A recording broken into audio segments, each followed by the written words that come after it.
Ash, I had to summon you. Help me retrieve the book and send them back to hell. Oh, you need my help. Here's what I need. I need to be back in Jacksonville on my second keg of beer, putting my spicy man meat into a mother-daughter sandwich. Part of me is already regretting calling you here. Get used to that feeling.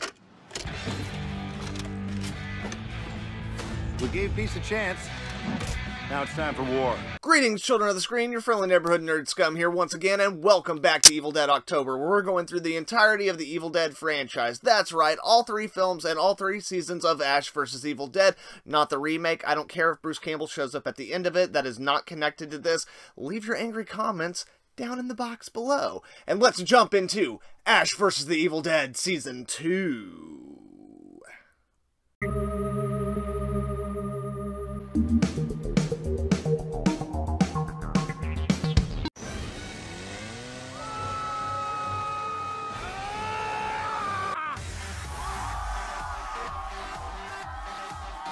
Jacksonville, I love you! I know you do. Hey, I love me too!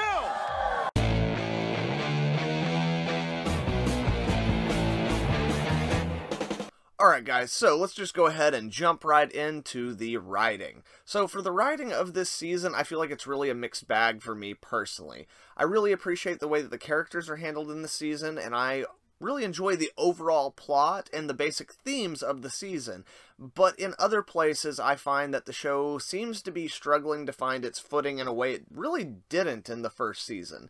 And for me specifically, this has to do with the humor in the show.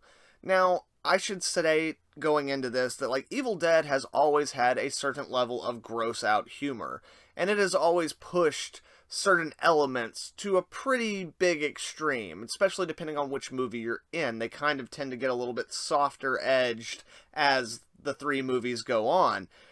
But Evil Dead's humor has never been vulgar.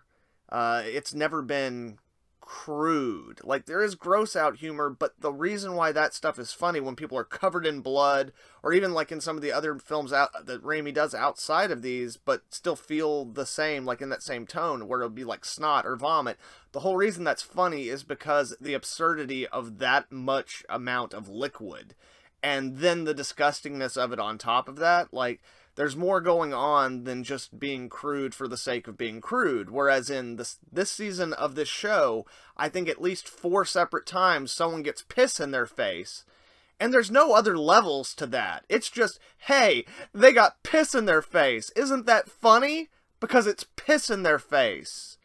And to me, that does not feel like Evil Dead. Like, again, there's always been gross out stuff, but like, I'm fairly certain that in the original trilogy, there's not a piss or shit joke anywhere.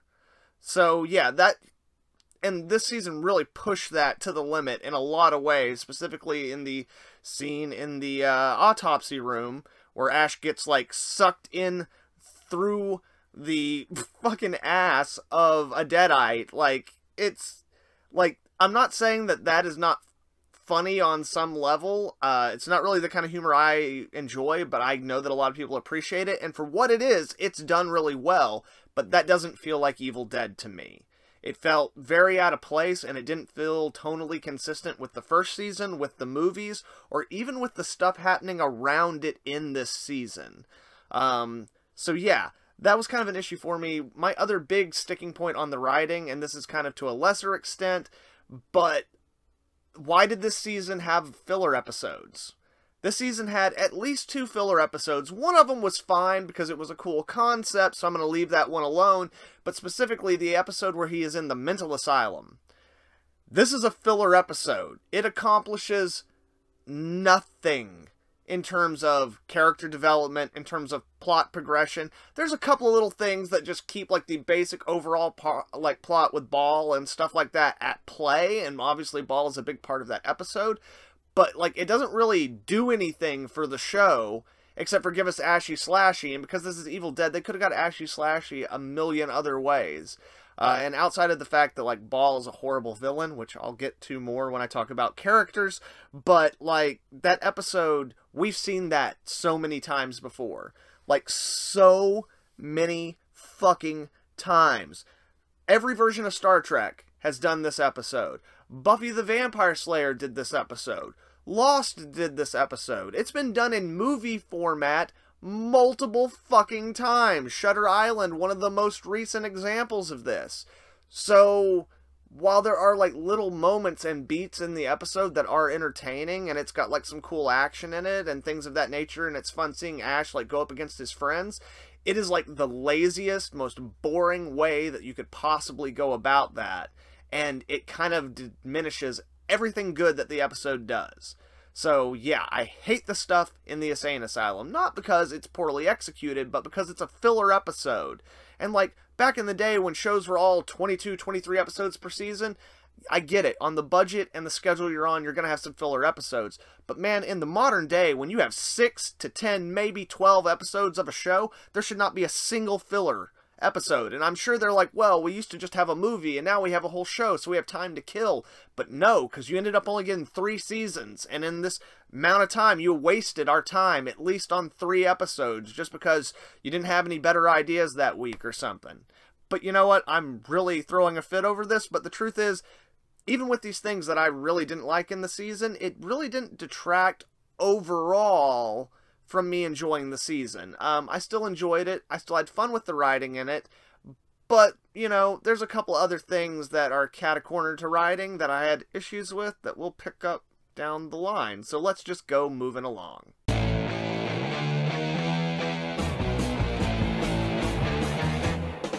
As for the production and overall aesthetics of the show, I'm very pleased with it. This season looked fantastic. The CGI effects were definitely better than they were in the previous season. Some of them are still a little on the campy side, but that's fitting for this show, but you can definitely tell that more TLC was put into them. And the practical effects are still spot on, even in the stuff like I was mentioning before that I thought was a little bit too much of gross-out humor. I have to admit that those effects are expertly done, and I see why people appreciate them, even if I don't. Beyond that, like, the show still looks great, and it maintains a tonal and a aesthetic consistency with itself. And as I said before, I don't feel that they quite match up to the aesthetics of the films, but I'm okay with that because that has a lot more to do with the logistics of time and money making a TV show as opposed to movies, also having multiple directors working on it. And the truth of the matter is, even if every director who came in tried to 100% copy Sam Raimi's style and give us crazy stuff for every episode, it would never really feel like Sam Raimi. So it would just feel like a pale imitation, and I appreciate the fact that the show understands this and kind of tries to find a nice middle ground that can be its own thing. Kind of in the same way that Ash is an older character and is having to adjust in his demon fighting style, the show is now evolved and it has to be something different than what the movies are, and I appreciate that they've found their stride and seem to hit it really well. We're gonna go to Elk Grove, Michigan. That's my hometown. I'm gonna put an end to this horse bucky once and for all. That is horrible and also awesome. Which is everything that I do.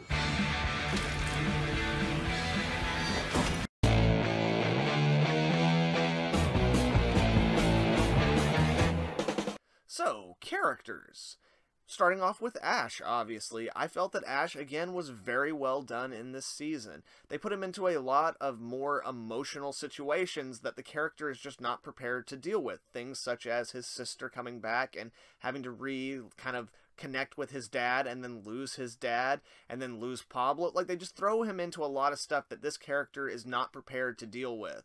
And we really get to see how much he's grown as a character. But he always feels consistent, even in scenes where I personally felt that it strayed away from the tone or the substance of Evil Dead. Ash is always true. Like, he is always on point, and even in those scenes, I feel like it does help maintain a bit of the cohesion, and it's one of the reasons why those scenes didn't really pull me out of the season, is because, like, Ash is on point. Like, he's always Ash, and Ash is Evil Dead. As for Kelly and Pablo, like, I definitely think that in this season their characters are developed much, much better. I think they're more interesting, they have more layers to them, and even their interpersonal relationship, the way that that's developing is interesting and fun to watch now that she's, like, shacking up with the dude from the Knights of Samaria. However, because of behind-the-scenes turmoil and things that were changed in the process of the show being made, things such as we were originally going to eventually find out that Kelly was Ash's daughter, and in this season you can definitely see them building up towards that, and eventually they decided that, well, that's not a thing we're going to do, so a lot of her development doesn't really go anywhere. And with Pablo, a lot of the stuff is similar, except that's not really a bigger specific storyline. That's more just about the way that the end of the season got rearranged and changed at the last minute. We'll talk a little bit more about that later, but yeah, in the same way, that kind of derailed it. So there is progress, there is development for them, and I do feel that we got to know them better and I enjoy them, but clearly their end goal for those characters at the end of the season changed at some point, so it's not quite as fulfilling. One of my biggest complaints in terms of characters for the first season was Ruby, and it wasn't like I didn't enjoy her, but it really felt like they didn't know what they were doing with her, and in this season that is not the case. It definitely feels like they picked a direction for her character and ran with it, but it also seems like in the previous season they loved seeing her do different things so much that that's why in this season they gave her 2 alternate versions of herself, an evil version and a version that's slightly less evil, you know?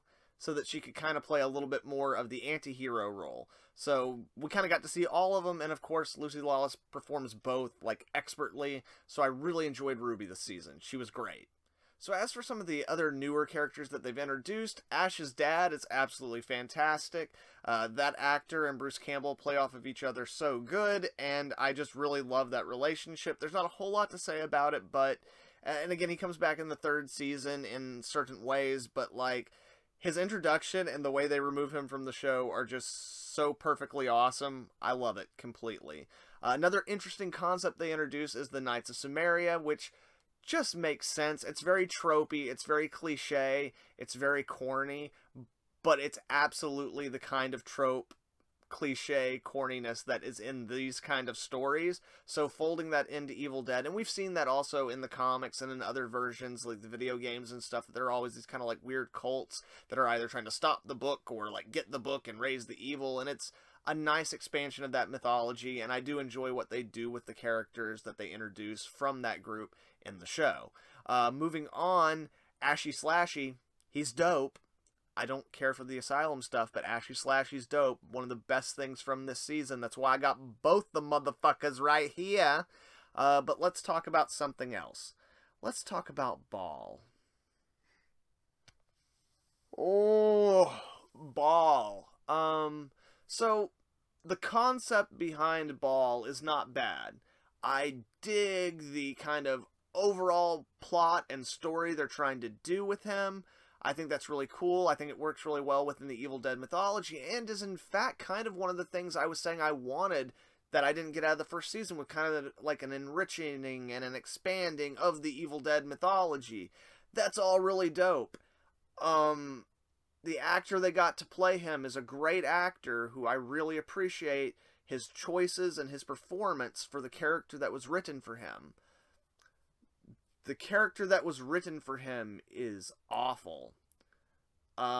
It's real bad. And it's not made, like, he's supposed to be this, like, I get it, like, he has to take a human form, which, by the way, is stupid. Ball should never have looked like a human being, except for, like, if they really had to do the Asylum inside Ash's mind. Like, still have the same actor play him, but he should not have a human form. He should be something else. Something external. Like something more akin to the old ones. You know, like, he shouldn't have a physical form. And when they do give him a physical form, for years, like, since the thing came out originally, I've just been like, I just don't care for it. He has just, like, this weird, like, aging rock star, like Keith Richards, without any of the charisma vibe to him, mostly in his look and his demeanor. And as I was rewatching the show to do this video, it hit me like a ton of frickin' bricks flying off a freight train at my face. He looks like Chris Gaines in a better wig, or like the love child of Chris Gaines and Tommy Wiseau. And by the way, guys, for those of you who might not remember, or who might be too young to remember, Chris Gaines is Garth fucking Brooks when he decided to be a rock star instead of a country western musician. That's what he did for his midlife crisis. Like, him and his wife got divorced because Chris Gaines was cheating on her, and that's who this guy looks like. And he kind of has the same demeanor. Goddamn.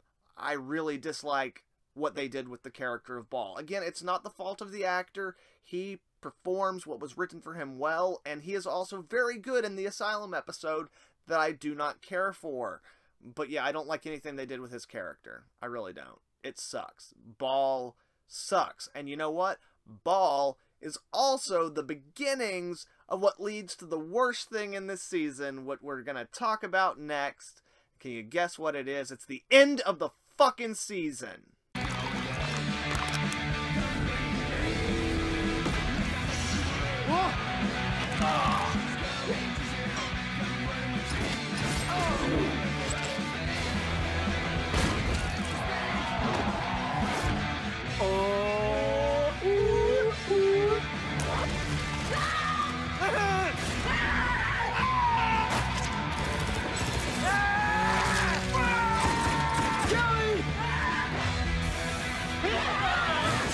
You will die like all the others.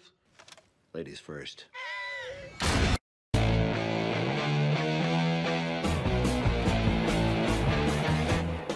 That's right, guys. So now we're talking about the ending of Season 2. Now, in my video for Season 1, I said that, like, people, you know, were very divided over the ending to that season. So far, I haven't heard anyone who's divided over the ending to this season, but guess what? I know I'm gonna meet all of you down in the comments section below. The ending to this season is complete and utter bullshit. And by that, I mean that it's of poor quality, and also that it makes no fucking sense. The poor quality, that's clearly because this is a change that was made very late into the game, so the writing is poor, the actual shots are poor, like the continuity's poor, and that's saying something for something in the Evil Dead franchise, okay? But the real issue is that it makes no fucking sense. Pablo's back alive, and I think fucking Linda is too, like the newer version of Linda, like the one that we just met this season, but then she never comes. Maybe I'm mistaken. I could be mistaken. I don't know. It's fucking bullshit, okay? Like, a bunch of the stuff that has happened in this season or this episode, some of that stuff gets rewritten, but, like, they destroy the fucking cabin. So Ash in the past would have never had any way to find the book, or the cabin for that matter, and have the original events play out. So, unless they're doing a thing where it's on an alternate, like, it's like in old school Marvel comics, where you can't actually change your timeline. When you travel in time, you're actually going to an alternate timeline that's like, or creating a new timeline, like you can't change your world. You can only affect the multiverse or multiple timelines. So unless they're doing a thing like that, it makes no fucking sense, because they come back and then like Ash's dad is still dead. Like, things that happened in the season have still happened. Cheryl's still dead. Like, none of it, nothing changed about any of the past, except for like 2 or 3 things that they didn't want to have to deal with in the next season. So they just fixed it and brought him back to the present, and everybody's happy, and Ash is a hero now, even though that doesn't make any fucking sense. And now the evil Ruby's back, so we can have her as a villain again, because Lucy Lawless is awesome, and like, we fuck Ball. We don't want to bring Ball back. That guy sucked, and he's part of the whole reason we had this shitty ending to begin with, and you know, we had to... Oh my god, fuck the ending of this season. Just fuck it so hardcore. I like the initial concept of what they were trying to do, and I feel like if they'd at least been allowed to pull the trigger on that, because it is Evil Dead, they could have always fixed it in the next season real easy, like in 1 episode. But like, I wish they had just pulled the trigger on their initial plan so we could have seen it. Because even if it didn't make 100% sense, even if it wasn't 100% satisfying, it would have had to have been better than what we got. Fuck the ending of this season. I'll see you all down in the comments below to tell me how great the ending of this season is, and how it makes perfect sense according to the laws of space and time. This November, our country needs a real man in the White House. One who looks like Mitt Romney from the waist up, but is Barack Obama from the waist down. A man who smells like a lawnmower and makes love like a jackhammer. That man is me, Ash Williams. I'm ready, keep the train rolling. Willing, and mostly able. Just vote, for God's sake, because I f***ing said so.